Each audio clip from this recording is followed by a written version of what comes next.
నువ్వు రైతుకు రుణమాఫీ చేయంటే సోమరిపోతాయితని చెప్పేటివా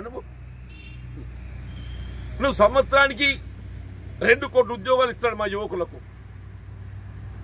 10 ఏళ్ళకి ఎన్ని అయితే 10 × 2 20 కోట్లు అయితే కాదా? 10 సంవత్సరాలు గడిచిందే ఏమైనా నౌకలు ఇచ్చినా అదే తాటిపేళ్ళ.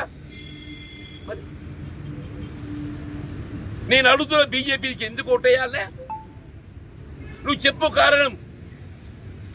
నువ్వు విదేశాల్లో మూలుగుతున్న నల్లధనాన్ని తీసుకొచ్చి ప్రతి పేదవాడి అకౌంట్లో 15 లక్షలు ఇస్తానడా? పడ్డాయా మీ 15 లక్షల వరకు నా ఖాతాలో? అడుగునవడం బీజేపీ వస్తే నీ మోడీ నా ఖాతాలో 15 లక్షలు ఎత్తున పో, ముందుగా 15 లక్షలు దెబ్బ నీ కోటెత్తా అడగండి అంటున్నా. ఇవిడ అత్త పువ్వు గుర్తు పట్టుకొని 2014లో ఏదైతే మొదటిసారి మోడీ పోటీ చేసినప్పుడు ప్రతి పేదవాడి అకౌంట్లో 15 లక్షలు ఇస్తాను. 15 లక్షలు అని చెప్పి అంటున్నాను. నిజంగానే ఇవిడ ఖాతాలో 15 లక్షలు సహాయం చేస్తే నీ దండ పెడితే మీరు ఆనికి అయిపోతుంది. ఆడేయ కూడా మనకేయు, ఆడేయ కూడా మనకేయు అంటున్నా.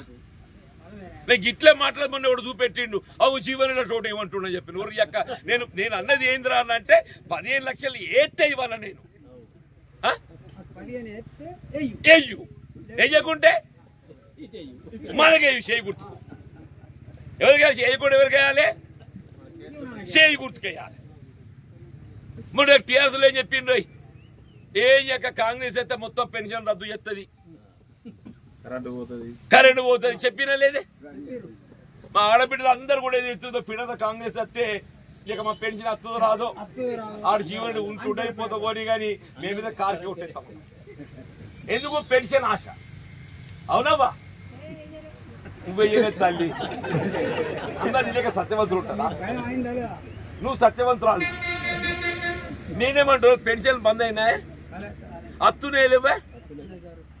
రైతు బంధు కూడా చెప్పంటారు. నేను వ్యవసాయం చేసే ప్రతి రైతుకి ఏదైతున్నదో నీకు రైతు బంధు రైతు భరోసా పేరుతో ఏదైతుందో మీకు ఇవాళ ఎకరానికి 5,000 పడుతున్నాయి. రేపు ఏదైతుందో 7,500 రూపాయలు మీకు ఇప్పించే బాధ్యత నాది అని చెప్పండి. అందరికి అనుమానం ఉంది అత్తదో రాదు. అరే అయినా రైతు బంధు వచ్చినోడే నాకు అయిపోండిరా అడంటే నీకు వచ్చిందని చెప్పని. పిడాత కూడా నాటు పెద్ద భూస్వామికి రాదు కావచ్చు, గుట్టలు పుట్టల్లోనికి రాదు కావచ్చు, రియల్ ఎస్టేట్ వ్యాపారి రాదు కావచ్చు. నిజంగా సాగు చేసే రైతుకు నేను బాధ్యత. మీరు చూసుకోండి, మీ లెక్క నింపే బాధ్యత నాది అని చెప్పంటూ నేను. రుణమాఫీ సంబంధించి కూడా చెప్పంటూ నేను. మొన్న ఎన్నికల్లో 2 లక్షల రూపాయలు రుణమాఫీ చేస్తా అని చెప్పారు కాంగ్రెస్ పార్టీ. రేపు పునాస కొత్త అప్పు కావాలి, నీకు పెట్టుబడి కావాలి.